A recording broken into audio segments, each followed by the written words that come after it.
Ever since the success of The Mandalorian, Disney has been kicking things into overdrive in order to further flesh out their Star Wars universe. The state of the film, such as Rogue Squadron, is up for a bit in the air, but the TV shows are going to be rolling out one right after another.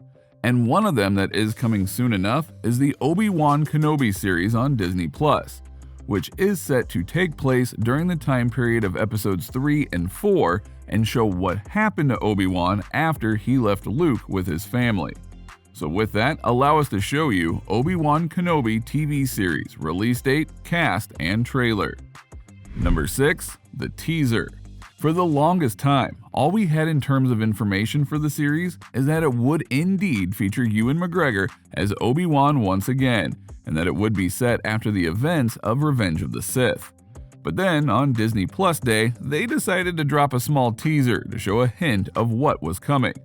The video is mostly an interview with Obi-Wan himself, Ewan McGregor, who gushes about his excitement for the show and for Star Wars in general. McGregor says that he's especially excited to be reunited with his prequel co-star Hayden Christensen, who will return to his role as Darth Vader. Now, during this interview, the trailer cuts to a few pieces of concept art, which don't reveal much about the show, but hey, they do look great. We also get to see Christensen training for a lightsaber battle, which is a welcome promise. The Star Wars series has undergone quite a bit of production hassle in the time since it was first reported in 2019. Since then, the show was put on hold and apparently got retooled into something a little bit different. According to Disney, the series began production in April of 2021, with Deborah Chow, The Mandalorian, Better Call Saul, directing each episode. Number 5. The rematch. McGregor further underlined the confrontation in an interview in the preview. To have another swing at each other might be quite satisfying, he said. The moment resolves a lingering question in the Star Wars canon. After Obi-Wan's tragic battle with Anakin Skywalker in Star Wars Revenge of the Sith, which forced Anakin to wear his iconic black armor and helmet as Darth Vader, did the former brothers-in-arms see each other again before their final battle in Star Wars A New Hope, set 19 years later? Well, apparently so. We couldn't tell the story of Obi-Wan Kenobi without addressing Anakin or Vader, says director Deborah Chow in the preview. Lucasfilm had previously announced that Obi-Wan Kenobi is set 10 years after the events of Revenge of the Sith, which Chow says is quite a dark time for Obi-Wan, one of the last remaining Jedi. It's not safe, Chow says. There's Jedi hunters out there. In that environment, McGregor says that his one task left on the desolated planet of Tatooine is to keep the young Luke Skywalker safe, all while Darth Vader hunts for him. Obviously, we know that Obi-Wan and Luke survived the hunting, but that doesn't mean that there weren't close calls. And as such, there's a potential lot of lore and battles and even characters that you can bring to bear in order to help make this feel meaningful. Number 4. Keeping the secret. Disney as a whole is rather infamous for going and doing various things in order to keep secrets about their films. Just look at what's happened to the MCU at times. We're looking at you, Tom Holland and Mark Ruffalo, for proof of that. And even Ewan McGregor said that keeping this secret was very hard for him overall. It got difficult, McGregor said. I was brought up to tell the truth, and I was in a situation where I wasn't really allowed to. The studios and the big franchises want to keep everything very secret and as closed as it can be, and rightly so. But at the same time, there's this overwhelming amount of speculation online and on social media and what have you. And wherever I went for the last 10 years, people would ask me, would you do it again? Once they started doing spin-offs, of course everyone was like, are you going to do an Obi-Wan Kenobi spin-off? And I was talking to Lucasfilm and Disney about that, but of course I couldn't say that I was. So I'd have to go, well, if they wanted to do one, I'd be quite interested in doing it. And it started to look a bit like I was trying to get the part, which for a man of my standing was quite humiliating. A little bit, yeah, but hey, he got to be Obi-Wan again, something many fans were fine with, and as a result, he gets to continue his own legacy and build up the one from far, far away.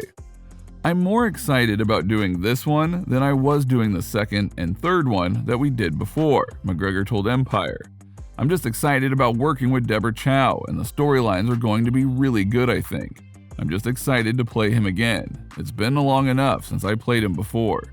And it's fair to say quite a lot has changed since his last Star Wars dalliance, as McGregor compared the new show to his work on The Phantom Menace, Attack of the Clones, and Revenge of the Sith. The first 3 Star Wars films I did were really at the very beginning of digital photography, he said. We had a camera with an umbilical cord to a tent.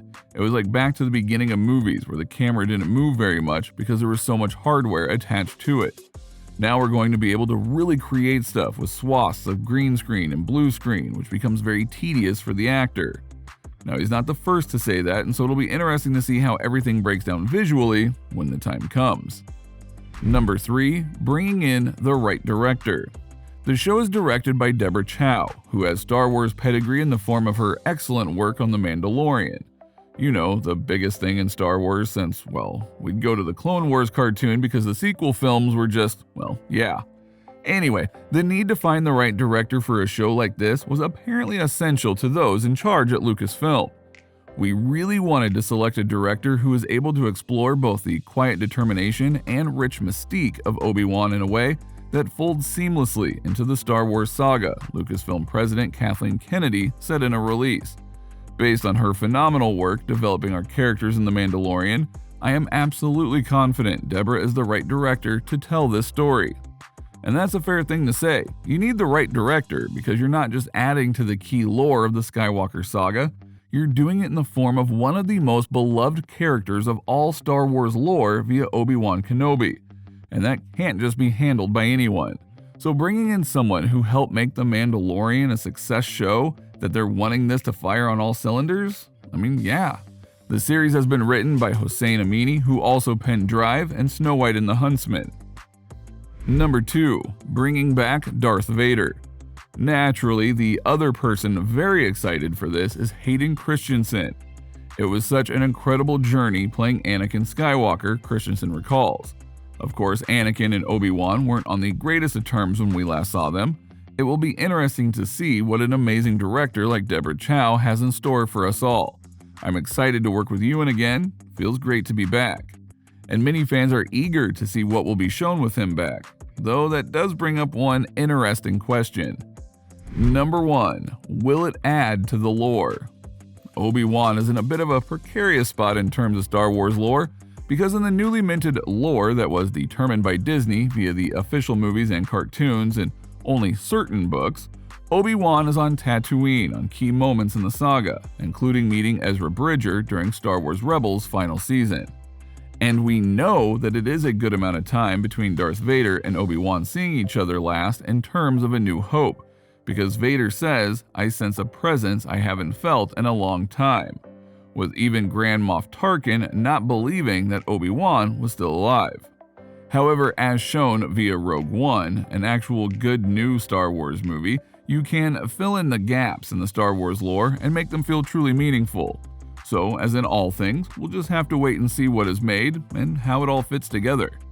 Next year, we'll see if the Force is strong with this one. So, what do you think?